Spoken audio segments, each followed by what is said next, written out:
A mí haciendo Hemos, somera introducción. vamos a hacer una somera introducción. Bueno, vamos primero, hemos llegado hasta hablar de la numismática, ¿no? Ha sido lo último que hemos Sí, es hablado. lo Hemos que hablado vamos. de la epigrafía y ahora vamos a seguir. Vamos a seguir con estas ciencias mal llamadas menores, porque en muchos casos conforman una disciplina en sí misma, pero en las que la historia se apoya para conformar su discurso de una manera más compacta, más coherente, más completa. En esa lista vendríamos a hablar de la paleografía. En este caso, fijaos que antes decíamos la cronología, es decir, logos es la ciencia, el estudio del tiempo, ¿no? La cronología. La epigrafía, en lugar de la terminación en logía, ¿no? En ciencia, lo que es la terminación en lo que se escribe, en la grafía, ¿no? Entonces, la epigrafía, que es lo que decíamos que está escrito en soporte piedra o en soporte duro. La numismática es lo que está sobre las monedas. Y cuando hablamos de la paleografía, hablamos de la paleo, sería antiguo, lo que está escrito en los escritos antiguos. Si construimos, si leemos la palabra, ¿no? Si nos vamos a su Etimología. a su etimología, sí. Vemos que lo que está hablando es de cómo se escribía a lo largo del tiempo. Es decir, eh, también en el anterior hablábamos de la codicología, ¿no? Que decíamos que era el continente, pues la paleografía se ocupa del contenido.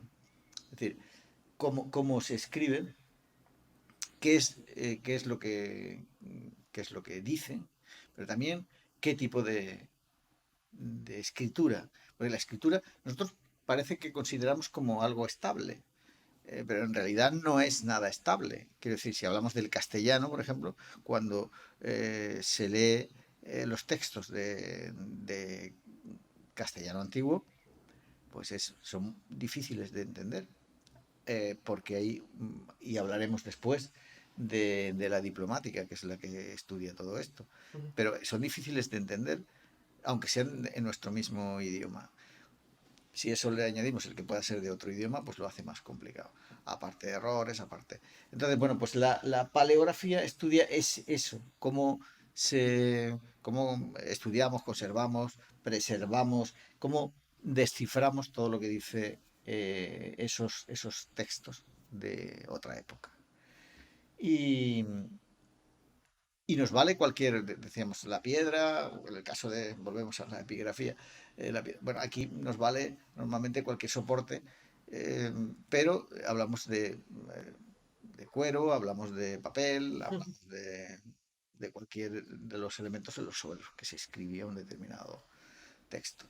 Texto que puede ser jurídico, puede ser científico, puede ser de cualquier índole, ¿no? Entonces todo eso es lo que conforma la paleografía. Y saltamos. Y saltamos, bueno, a una ciencia que es también quizás no está muy bien considerada, pero sin embargo lo es, ¿no? Vamos a hablar de la heráldica. La heráldica es la que va reflejando el, el- lo que es una determinada familia, lo que es la progenie ha ido ¿La siendo. heráldica solo para la familia directa? No, ¿O la he extendido totalmente?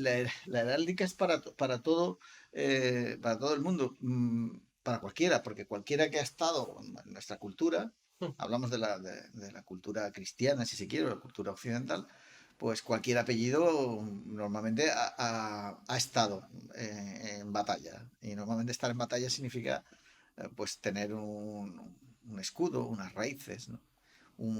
Lo que se llama la casa solariega, ¿no? Es decir, el lugar de procedencia de una determinada familia O en sea, sus orígenes. podría decirse que Que todos, antecedentes, vamos, no antecedentes, perdona, ancestros tuyos y ancestros míos estuvieron en un claro, campo, peleando. claro, sí, sí, normalmente todos. Si tú dices un apellido, no sé, Pérez, López, bueno, ya sabemos cómo van lo de los apellidos, ¿no? Eso sí, sabemos que la terminación en Z en el español es hijo de, ¿no? No tenía ni idea. Vamos a ver, Necesito una explicación. vale, si tú hablas en inglés y tú dices Johnson, Son Johnson, es hijo, hijo de John. hijo de John. Si tú lo dices en los países nórdicos, Sen, ¿no? Ericsson. Ericsson o Eriksen, hay otras terminaciones según Sí. la lengua, es el hijo. ¿Cómo se hace en español? La terminación. Pérez, hijo de Pero, que es Pedro. López, hijo de Lope. Sánchez, hijo de Sancho. Es decir, en los apellidos españoles hay muchísimas, hay oficios, hay algún tipo de actividad que haya desarrollado algún familiar, hay muchas formas de apellidar, ¿no? Si yo digo Ballestero, por poner, pues tiene que haber algún miembro que haya tomado el arco o la Tiene un poco ballesta. de pinta, ¿no? La ballesta, Claro, claro. claro, si se llama Galeote, probablemente algún familiar haya sido galeote. Sabemos lo que es un galeote, el que era condenado a galeras a remar. Claro, yo estaba pensando en eso, en una galera, en un galeón. Sí, pero era una condena, ¿vale? Mm. Pues con oficio, si se llama panadero o se llama mm, con un nombre de oficio, pues vienen de ahí. Pero lo del hijo de mm, es la terminación en Z, es decir, cualquier terminación en Z procede ¿Qué pasa? Pues que todo esto tiene muchísimas ramas, ¿no? Quiero decir que si te coges una familia con un apellido que haya tenido particular éxito, como es Pérez o López o Sánchez, pues evidentemente tiene multitud de ramas, pero parten de un tronco. Y ese tronco pues tiene una genealogía que se pierde en el tiempo, realmente no conocemos, pero tiene un escudo de armas. Y ese escudo de armas conforma la heráldica. ¿Y qué es lo que nos indica eso? Pues las armas que utilizaban o los premios que recibieron en batalla o la simbología de la flor de lis en los franceses. Cualquiera de estas cosas conforma, ya no soy un experto en heráldica, pero sí sé que se construye en base a eso. Hablábamos hace un momento de los apellidos, te cuento una Por favor, anécdota, ¿no? por Cuando, favor. cuando hablamos de apellidos, ¿no? Hay un apellido, hay muchos apellidos que son compuestos, ¿no? Cuando hablamos, mm, no sé, que tienen una razón de ser. Yo algunos no las conozco, otros sí, ¿no? Pero cuando tú dices ladrón de Guevara, es un apellido, es un apellido. Ladrón de Guevara. Ladrón de Guevara, o de la Cerda, o tienen una razón de ser, ¿no? ¿Eh? Entonces, por ejemplo, Vargas Machuca es un apellido, Vargas Machuca. Vargas Machuca. Y, y su origen está en cómo Vargas, en una batalla, con el rey allí cerca, pues rompe la espada peleando con los moros. Entonces coge un palo y empieza a darle con el palo. Se le rompe la espada y coge El palo. el palo. Abrazo. Y el rey que lo ve, pues dice, Machuca, Vargas, Machuca, Machaca, ¿no? Sí, Sería sí, en el sí. castellano antiguo. Lo anima, ¿no? Diciéndole Machuca, Vargas, Machuca. Y él se siente tan orgulloso que lo incorpora a su apellido. Entonces, de Vargas pasó a llamarse Vargas Machuca y todavía bueno, hay apellidos, gente que se apellida así. Y su origen está ahí. Entonces, los orígenes de los apellidos españoles son de una enorme variedad. Y casi todos, o todos, proceden de algún lugar o de algún momento, ¿no? Cuando decimos Fierro, ¿no? Cuando decimos, es decir, todos tienen alguna relación con alguna dedicación, Herrero, o Herrera, tienen relación con algo. Entonces, los apellidos, yo entiendo que habrá algunos que no procedan o no Sí, tengan sí. pero en general todos, después de 800 años de reconquista, pues todo el mundo, un familiar u otro, Había hecho algo. ha entrado en Algo batalla. más interesante. Y entonces, bueno, pues tenía ese escudo. Eso es la heráldica. De la codicología ya hemos hablado antes, podemos insistir un poco más, pero es lo mismo. Sí. Ya hemos visto cómo funcionan otras, y aquí lo que decimos no es la paleografía, que sería el contenido, sino el continente. No vamos a insistir más sobre Pero sí vamos a hablar de la diplomática.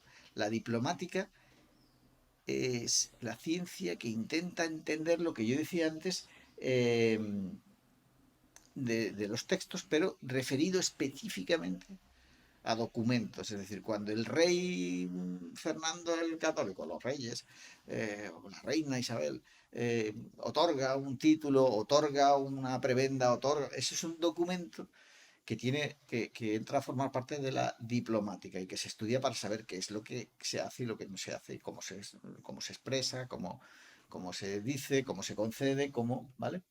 Entonces, es decir, no solo la forma en que se hace un documento en un momento dado, sino cómo ese tipo de documentos se van desarrollando en el tiempo. Ahora mismo hacemos no sé, por ejemplo, Modelos. si tú ahora mismo tienes un título de una carrera, pues tiene una forma, ¿no? Una forma determinada, lo dice el rey de España, tal, no sé qué, su majestad el rey, no sé qué, el rector de la universidad tal, tu nombre, por detrás viene.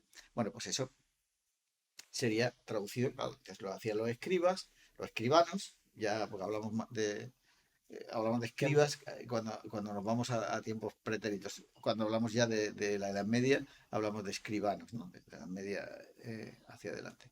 Y ellos son los que hacen las copias y van escribiendo con una determinada ortografía, con una determinada composición, con una forma de llamar a sí mismos nos, ¿no? Cuando decimos nos los reyes católicos, no los reyes, no se llaman católicos a sí mismos, pero bueno, nos la reina, eh, y cómo se construye ese documento para conceder un título nobiliario o para poner una sanción o para eh, proponer un impuesto, en fin, Sí, cualquiera de pero esas cosas. ¿tiene mucha importancia el hecho de ser algo formal? ¿El hecho de ser un texto emitido desde una instancia consolidada? Claro, en el estudio de la historia de la que hemos hablado, hemos dicho que hay muchas formas ¿no? Es decir, si yo escribo un libro, pues, de medicina, bueno, pues es un libro que, si yo tengo su soporte de papel, puedo estudiarlo a través de la codicología, es decir, cómo está construido ese libro, cómo se cose en su momento, cómo se une la página, de qué tipo, de qué espesor, qué tipo de trama tiene la hoja sobre la que escribe, cómo es el lomo, cómo se cierra, cómo se envuelve la parte del cuero. Es decir, hay un montón de... Eso es la codicología. Y yo también puedo estudiar la paleografía, es decir, ahí estamos hablando de qué es lo que dice sobre medicina. Cosas que ya hemos superado, cosas que consideraban en su tiempo que eran de una manera, es decir, entro en el texto. Ese sería un ámbito, pero si yo hablo en el ámbito de lo público, de lo que hoy entendemos como lo público, es decir, Sí, documentos que instituciones. emite una institución, el Estado, en este caso, los reyes, son El Estado. el Estado. Y entonces son los que emiten fueros o emiten leyes o emiten sanciones o, es decir, la expulsión de los moriscos. Bueno, pues eso es un edicto. Bueno, pues eso es eh, Del ámbito de... de la diplomática. Cualquier otra cosa que escriben los... ¿Y por qué tiene esa trascendencia? Hombre, pues porque nos está contando, en la medida en que todo eso ha quedado recogido y guardado, la historia de ese reinado y de ese país en ese periodo de la historia. Entonces nos está dando una información de primera mano. Eso es lo que... Acuérdate cuando hablábamos de las fuentes. Claro. Estas son fuentes primarias. Cuando tú dices si tal o cual cosa ocurrió, si los reyes expulsaron o no, ¿no? O sea, a los judíos, por ejemplo, los reyes católicos, eh, pues hay un edicto de expulsión, ¿no? Y ese es el que te está contando lo que realmente ellos pedían, que se fueran, tal, las condiciones. Es un documento de una importancia crucial. Fíjate si es crucial que ese edicto, hasta hace pocos años, seguía vigente. No se había cerrado eso. Ese edicto quedó ahí y seguía vigente. Y no hace mucho, el actual rey firmó la, el final, la eliminación de acuerdo con Israel, con el pueblo judío. Porque no existía un cierre de ese, ¿Ese es el origen de los sefardíes? claro, Ahora si quieres comentamos ¿Y eso. ahora han conseguido cerrar eso Eso, tras... tú a veces dejas un documento escrito y mientras no lo cierras, sigue vigente. Es que ha pasado 300 años, sigue vigente. Sigue vigente? Con la legislación de cualquier país, si una norma no se ha derogado o se ha sustituido por otra, sigue vigente. Y eso pasaba con esta norma. El decreto, el documento que expulsaba, que ordenaba la expulsión de los judíos de España. Hay diferentes tribus y una de ellas es el pueblo sefardita. Sefardí es España, para el nombre que le dan a España los hebreos, los judíos. Entonces hay esparcidos por todo el mundo judíos sefarditas, judíos de procedencia española. Fíjate que no tiene nada que ver porque no son escudos de armas ni nada de eso, pero fíjate cuando decimos lo de seguir un poco la estela de tu familia, ¿no? En este caso la de los judíos, la familia judía. Bueno, ya sabemos que hay gente que todavía guarda, ha pasado de generación en generación, la llave de su casa en Toledo o en Granada. Y viven en Turquía. Turquía hay muchos. O en Nueva York. Y la familia ha ido pasando la llave de la casa que cerraron cuando se fueron. Y la guardan como un tesoro. Es decir, ellos tienen una relación. Y, y, Claro, intachable y con que vivieron. sí, que vivieron en el que eran. Es Sí, como sí. si a ti te A dijeran mí ahora, dicen, hoy me voy, eh, te- capaz porque porque te tienen, vas Pérez, porque porque tienen ganas los, más o porque tienes los como ojos verdes. tienen los ojos verdes. Entonces, no hay una razón tampoco objetiva, Bueno, pero una arbitrariedad. bueno, Bueno, en ese tiempo, eso es lo de siempre. No podemos tampoco cuestionar sí, juzgar. sin ponernos. Y nos salimos un poco del tema, pero la cuestión es que en esa época el reino se identifica primero con el rey, en este caso el rey y la reina, pero y ese concepto patrimonialista, es decir, el reino es mío y yo lo reparto entre mis hijos, en fin, es mío. Y luego además yo tengo que lograr una unidad Una cohesión, y lo hago a través de la religión, que es el factor predominante en la época. Entonces, sobre todo en nuestro país. sobre todo en nuestro país, ocurre en muchos países, pero en nuestro país, cuando se termina la rendición De Granada. de Granada, pues ya hay una unidad. Y esa unidad tiene que venir consolidada con la religión, porque la religión es un brazo fundamental del Estado en el siglo de la Edad Media, en el siglo XIV, el siglo XV, el siglo XIII también, pero vamos, en la época de la que estamos hablando. Entonces, todo el que no está dentro de... Porque no se les expulsa, sino se les pide que se conviertan. ¿Qué pasa? Pues que están las falsas conversiones, lo que se llaman los marranos, que son los que se convierten, pero de una forma externa. Bueno, pues hay toda una serie, una terminología. Está la Inquisición, que intenta lograr esa unidad. Es decir, hay toda una serie, un conglomerado de factores. Y luego, pues los que no quieren abandonar su credo, pues tienen que abandonar el país. Malvenden sus propiedades y son expulsados hacia un lugar o hacia otro.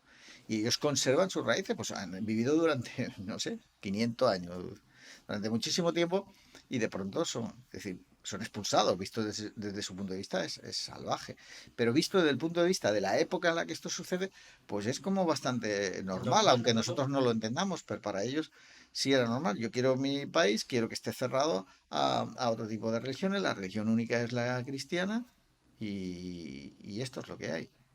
Entonces, pues se expulsa a todo el que no está conforme. Y seguimos, ¿no? Vamos a hablar por último de la sigilografía. Sigilografía. La, lo- Hay otro elemento de poder que es el anillo, ¿no? Y el anillo cuando contiene algún tipo de información, como los sellos, ¿no? Lo hemos visto, Sí, el lacre,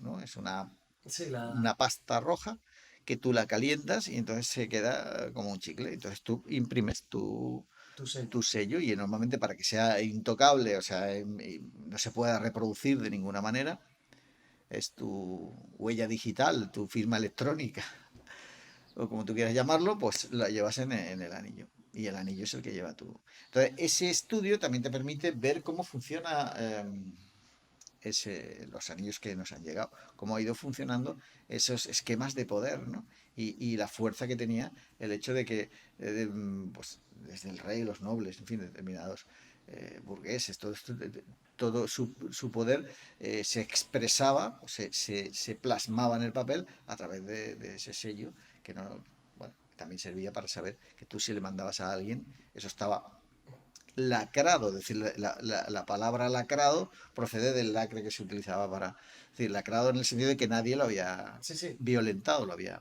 tú ponías el lacre del sello y eso ya no se podía abrir hasta que no llegara a su destinatario, o si se abría, pues no se podía volver a reproducir, no podías volver a cerrarlo con Hacerlo lacre porque ya no perfectamente, tenías claro. el anillo. Entonces, ese estudio es el que también forma parte de, de, de ese contexto histórico general, ¿no? Porque al final nos están transmitiendo información de personajes, de Ujú. personas, de épocas, de momentos, en fin. Eso es la sigilografía. Y creo que con esto podemos dar por terminado esta segunda parte de estas ciencias que son auxiliares, pero que muchas de ellas, aunque parezcan que tienen un carácter menor, realmente son muy importantes porque ayudan, y lo hemos visto ya en algunos casos, pues en el caso de los apellidos, en el caso de las monedas, en el caso de los mensajes o de las leyendas escritas en piedra, nos ayuda a construir el relato y a apoyarnos en fuentes primarias, ¿no? Porque esos son fuentes que no han sido manipuladas, que digan más o digan menos, ya eso depende, pero en cualquier caso no han sido manipuladas, como puede serlo cuando hablamos antes de los monjes y de, Mm. eh, bueno, pues vemos que hay eh, determinados textos, vemos apartados que no nos han llegado bien, que se han Ujú. estropeado, o que están corruptos, o que hay errores, entendemos, pensamos, porque tampoco lo somos con certeza, que puede haber algún error del escriba cuando, del monje, cuando Sí, que estén de alguna manera adulterado en su mensaje cierto original. entonces, en el caso de la piedra, pues es más complicado. Hay de todo, ¿no? Pero Sí, en esta viña del Señor. hay de todo. Pero esa es la. Y esto, Entonces, dime. Sí. de todas formas entiendo que toda esta ciencia auxiliar es una manera de apuntalar de manera profunda cada pequeño aspecto que reúne para conformar, como tú bien dices, el relato histórico. Claro, tú tienes que lograr en esa labor que hablamos al principio, detectivesca, ¿no? De Ujú. decir, de cómo el historiador se convierte en algunos casos en un detective. eh, Le han dejado una serie de pistas y tiene que saber quién es el que ha hecho tal o cual cosa y reunir esas pistas y darle cuerpo es lo que da a su relato validez, coherencia, veracidad.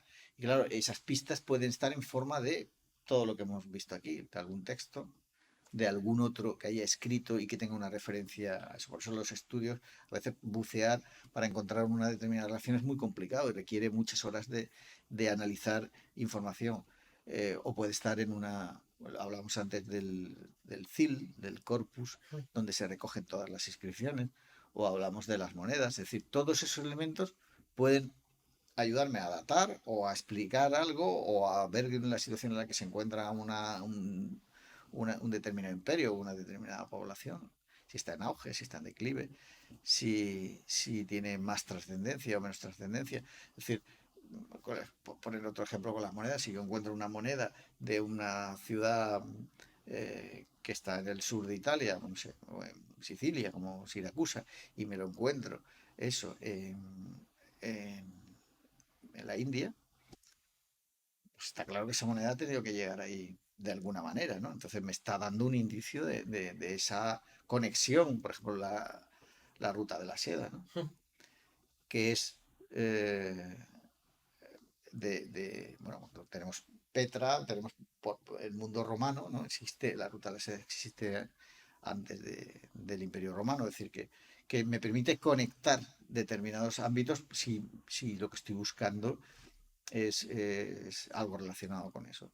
O conexiones, hablamos de los apellidos, hemos hablado más de los apellidos nuestros y tal, pero en el mundo romano también se da eso, es decir, hay muchas familias que en un determinado momento de las ciudades itálicas, es decir, no pertenecen a Roma, pero son alrededor, y emigran a España, a Hispania entonces. Emigran y prosperan y se convierten en familias importantes y tienen un determinado apellido también. Vienen, ya hemos dicho un poco lo que es, cómo funciona el mundo romano, ¿no? Con el nomen, el prenomen, el nomen y el cognomen, ¿no? Pues esa gens, esa familia, procede de algún lugar. Y entonces se puede rastrear, a lo mejor están en Itálica o en cualquier ciudad eh, Es, hispano-romana, pero tiene una procedencia itálica y puedes rastrear esa procedencia solamente siguiendo los apellidos, ¿no? Eh, la cuestión es que todo lo que pueda servir a construir un relato lo más veraz posible es válido. Eso es lo que este grupo que hemos querido ahí compactar en torno a la idea esa de mejorar la calidad de lo que estamos, o de, o de desmentir, ¿no? Porque a veces también, claro, lo mismo que la cronología, también nos ayuda a desmentir determinadas cuestiones porque las situamos en en un determinado momento, en una época concreta, y a lo mejor cronológicamente pensamos que está ahí, pero la epigrafía o la numismática o cualquiera de estas te lo desmiente porque aparezca una moneda en un estrato que no corresponde, en fin, pues también es lo que decimos es que la historia está siempre en constante evolución, no es una ciencia estática, no hay nada que sea total y absolutamente fijo, ¿no? puedes escarbar siempre un poco más Puedes y y matizar, dar más detalle. claro, matizar más o entender mejor, profundizar más, aunque hay determinados hechos que son contrastables y que están ahí, pero su evaluación puede ir Siempre puede cambiar, claro. cambiando con el tiempo. Es una ciencia totalmente abierta. Así que aquí lo dejamos hasta el próximo. Perfecto. Muy bien.